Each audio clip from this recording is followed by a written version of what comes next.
Hello guys, another new day and another video analysis present today. Today Nasdaq 100 opened around 18,099 level.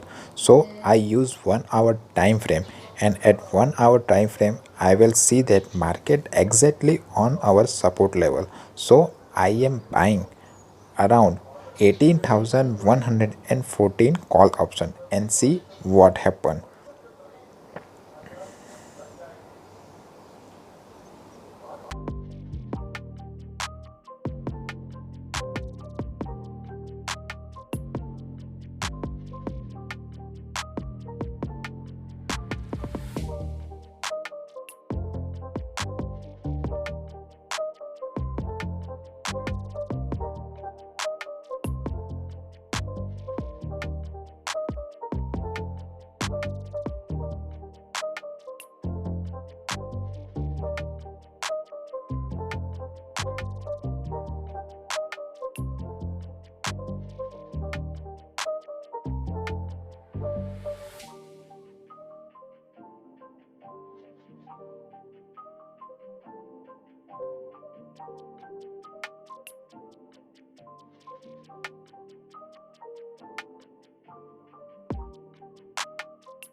So I can sell this trade, and you can see that I am making around 300